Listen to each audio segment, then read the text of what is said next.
कहीं कटोरी भर छुट्टा में दे देला, कहूँ बड़का मिलाला, कहीं छोटा समोसा मिलता है, कहीं बड़ा मिलता है। ये आज तक हमको भी समझ में नहीं आया। हमारा भारत वर्ष दुनिया का सबसे बड़ा आबादी वाला देश है महोदय। यहाँ पर छोटे छोटे कस्बों से लेके बड़े बड़े महानगरों में लाखों ढाबे और होटल, जिसमें प्रतिदिन करोड़ों लोग भोजन करते हैं। इन ढाबों और होटल के स्थान और स्तर के अनुसार खाद्य पदार्थों की मूल्य ग्राहकों से लिए जाता है। कहीं 5 स्टार में बड़ा पाव खाएंगे, अब मुंबई में अलग है, 5 स्टार में जाओ उसका अलग है। कहीं समोसा यहाँ चांदनी चौक पे सस्ता मिलता है और कहीं गोरखपुर में मिलता है तो गोल बाजार में अलग। हर जगह पे 5 स्टार होटल में उसका रेट ज्यादा हो जाता है। किसी भी ढाबे या होटल में किस वस्तु की मात्रा क्या होगी ये माननीकरण नहीं किया गया है। कहीं कटोरी भर छुट्टा में दे देला, कहूँ बड़का मिलाला, कहीं छोटा समोसा मिलता है, कहीं बड़ा मिलता है। ये आज तक हमको भी समझ में नहीं आया। इतना बड़ा बाजार जिसमें करोड़ों की संख्या में ग्राहक हैं, बिना किसी रूल्स और रेगुलेशन के लिए चल रहा है और के साथ चल रहा है। हमारे यशस्वी प्रधानमंत्री जी ने पिछले 11 वर्षों में देश के विभिन्न क्षेत्रों में युगांतकारी परिवर्तन किए, लेकिन अभी तक ये क्षेत्र अछूता है। अंततः मैं आपके माध्यम से सरकार से मांग करता हूं कि छोटे ढाबे से लेकर सामान्य होटल, अच्छे रेस्टोरेंट, 5 स्टार होटल्स आदि सभी स्थानों पर मिलने वाले खाद्य पदार्थों के मूल्य, गुणवत्ता और उसकी मात्रा को निर्धारित करने के लिए कानून बनाना चाहिए, ताकि देशवासियों को उचित मूल्य पर सही मात्रा में गुणवत्ता युक्त खाद्य पदार्थ उपलब्ध हो सके। किसी ढाबे में तड़का दाल 100 रुपए में, किसी में 120 रुपए में, किसी में 250, किसी 400। बस, धन्यवाद महोदय। बड़ा समोसा दिलवाइए सर। धन्यवाद। उम्मीदराम बेनीवाल जी। धन्यवाद अध्यक्ष महोदय।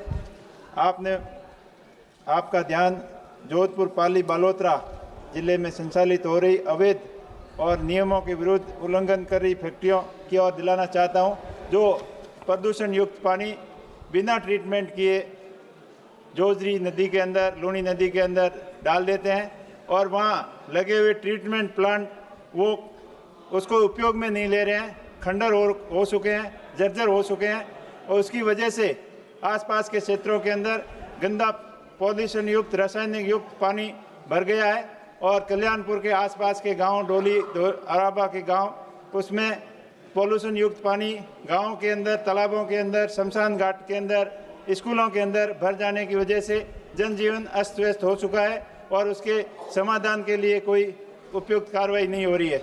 तो मेरी आपके माध्यम से सरकार से मांग है कि पॉल्यूशन विभाग को सख्त किया जाए और वहाँ टीम भेजकर उनकी जो अवैध फैक्ट्रियाँ चल रही है उनका निरीक्षण करके अवैध फैक्ट्रियों को बंद करवाएं और जो ट्रीटमेंट प्लांट नहीं चल रहे हैं उन ट्रीटमेंट प्लांटों को चलाएं और नए ट्रीटमेंट प्लांटों की व्यवस्था की जाए ताकि भविष्य के अंदर इस समस्या का समाधान किया जा सके।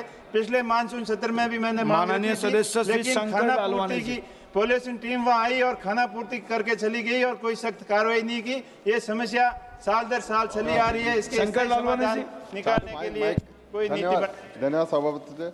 मैं माननीय प्रधानमंत्री श्री नरेंद्र मोदी जी का और माननीय नितिन गडकरी जी का धन्यवाद देना चाहता हूं कि जिन्होंने केंद्र सरकार द्वारा इंदौर को देश के सबसे बड़े दूसरे सबसे बड़े आउटर रिंग रोड की सौगात दी। इसमें जिनकी जमीन जा रही है उन किसानों का कुछ मुद्दा है, मैं आपके सामने रखना चाहता हूँ, सरकार उस पर विचार करे। पहला किसानों का मुद्दा है कि उनको बाजार मूल्य पर मुआवजा मिलना चाहिए, जो वर्तमान बाजार मूल्य है उसमें मुआवजा मिलना चाहिए। और दूसरा, जहाँ सरकारी ज़मीन है जो काकड़ है उस पर अलाइनमेंट इस प्रकार का होना चाहिए कि सरकारी ज़मीन ज़्यादा जाए, किसानों की ज़मीन कम जाए ताकि उपजाऊ किसान खेती कर सकें। और तीसरा है, आउटर रिंग रोड इस प्रकार से बनाया जाए कि 25-30 साल को ध्यान में रखकर बाईपास से इतना दूर बनाया जाए ताकि आने वाले 25-30 साल को ध्यान में रखकर वो बनाया जाए ताकि ये सुविधा भी रहेगी। मैं सरकार से चाहता हूँ इस पर गौर विचार करें। धन्यवाद जी। श्री नारायण दास अहिरवार जी। नारायण दास अहिरवार जी। धन्यवाद अध्यक्ष जी। मेरा लोकसभा क्षेत्र जालौन गरोठा भोगनीपुर है, जो बहुत पिछड़ा क्षेत्र है। आज़ादी के 75 साल बाद भी आज तक कोई हमारा जनपद जो मुख्यालय उरई है उससे दिल्ली के लिए कोई रेलवे सेवा नहीं है। और ये जो श्रम शक्ति है जो दिल्ली से चल कर के कानपुर में खड़ी हो, लगभग 18 घंटे खड़ी रहती है। और ग्वालियर बरौनी जो लगभग ग्वालियर बरौनी से चलकर ग्वालियर में लगभग 12 घंटे खड़ी रहती। गतिमान जो दिल्ली से चलकर झांसी में लगभग 2.5 घंटा से ज़्यादा समय खड़ी रहती है। अगर इन ट्रेनों में किसी भी ट्रेन को अगर उरई तक चला दिया जाए तो उरई जो हमारा मुख्यालय है जालौन का, तो हमीरपुर, कानपुर देहात और जालौन के जो यात्री हैं परेशान होते हैं वो दिल्ली से जुड़ जाएंगे। दूसरा, नई दिल्ली रेलवे लाइन का जो कोच से सर्वे हो गया है माननीय अध्यक्ष जी, और ये जो कोच से जालौन, भिंड, इटावा होते हुए ग्वालियर से अगर इसको जोड़ दिया जाए तो भी जो पिछड़ा क्षेत्र है तो ये पिछड़े क्षेत्र के लोग सीधे ग्वालियर होते हुए दिल्ली से जुड़ जाएंगे। बहुत बहुत धन्यवाद। माननीय श्रीमती मालविका देव जी। हमने मालविका देव। Thank you, Chairman Sir, for giving me an opportunity to speak today in the Zero Hour. Through you, sir, I would like to request the Honourable Minister of Health and Family Welfare to please grant us a medical college for Nuapara district in my Kalahandi constituency. It is firstly an aspirational district and does not have any higher education college. It would be a big development for the area if our minister would grant this, as not only would people be able to pursue their career from their own constituency, but also the opening of a medical college would help the people in a big way by offering different kinds of treatment to the people of the constituency. Also, students from different areas would come to Nuapara for higher education, which would in every way benefit Nuapara. Hoping and praying that this Nuapara Medical College is sanctioned soon and work starts soon. Thank you so much, sir. Thank you. माननीय सदस्य श्री परिमल शुक्लवैद्य जी।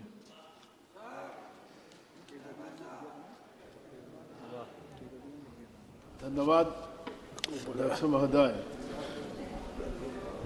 आपने आज हमको एक जरूरी मुद्दा उठाने का मौका दिया। आपका जानकारी है कि आप आज ये सभा का भी अध्यक्ष है, मेरा पार्टी का भी अध्यक्ष है असम का, इसलिए आपका बड़ा घाटी का बारे में, सिलचर का बारे में इंच इंच जानकारी है। भले भांति आप जानता है सर कि हमारा सिलचर क्षेत्र असम का रिमोटेस्ट प्लेस है। इसमें आने जाने का बस रोडवेज, रेलवेज एंड एयरवेज। साल भर में रोडवेज तो लैंडस्लाइड का बारे में, रेलवेज तो लैंडस्लाइड का बारे में 3 महीना बंद रहता है, फ्लड एंड लैंडस्लाइड। हमारा एक ही चारा है कि हम एयरवेज से कलकत्ता होते हुए या गुवाहाटी होते हुए हम दिल्ली आना या अलग सा कोई जगह पे जाना। इसमें क्या है सर, पहले हमारा सिलचर से त्रिपुरा का फ्लाइट चलता था, सिलचर से मेघालय का फ्लाइट चलता था, अभी तो नहीं है।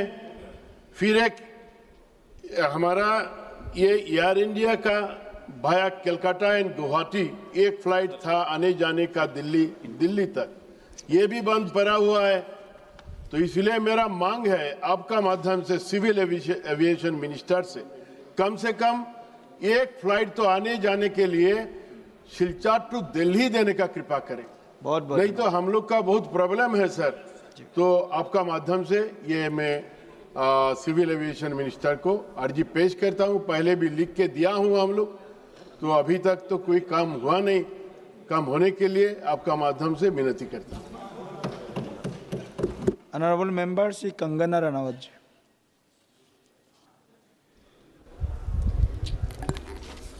अध्यक्ष महोदय, आपका बहुत धन्यवाद। आपने मुझे एक बहुत ही गंभीर विषय पर आज अपनी बात रखने का मौका दिया है। जैसा कि हम सब देख ही रहे हैं टेलीविज़न पे, जो मेरा क्षेत्र है मंडी, वहाँ पर कितनी भारी बाढ़ आ रही है, बादल फट रहे हैं और जान माल का बहुत ज़्यादा नुकसान हो रहा है। कितने ब्रिजेस, कितने गांव बिल्कुल बह गए हैं। और हमें जो है केंद्र सरकार से जितनी भी राशि आ रही है, जो भी हज़ारों करोड़ की जो भी रिलीफ का फंड आ रहा है, स्टेट गवर्नमेंट जो है उससे क्या काम कर रही है। कितना काम कर रही है भावित क्षेत्रों में पुनर्वास का, वो हम जानना चाहते हैं कि कितना फंड केंद्र सरकार से आया है, कब कब आया है, क्योंकि स्टेट गवर्नमेंट उसको एक्नॉलेज नहीं कर रही है। दूसरा अध्यक्ष महोदय, हमारे जो दुर्गम, अभी जैसे कल मंडी सदर में भी बहुत बड़ा एक फ्लड आया, करोड़ों का नुकसान हुआ, तो एनडीआरएफ आईटीबीपी की जो भी हमारे यहाँ से जो भी आर्मी फोर्सेज आके रक्षा करती है, उसकी जो एक समय सीमा क्या तय की गई है वो भी हमें बताने की कृपा करें। और साथ में इस तरह की जो आपदाएं होती है, खासकर हम लोग देख रहे हैं कि हिमाचल में बहुत रैपिडली हो रही है, तो उसके लिए जो भी कोई रिपोर्ट है या किसी तरह की अनुशंसित दीर्घकालीन शमन जो भी रणनीतियां सरकार ने, केंद्र सरकार ने बनाई हैं, उनके बारे में भी हमें बताइए। धन्यवाद। धन्यवाद।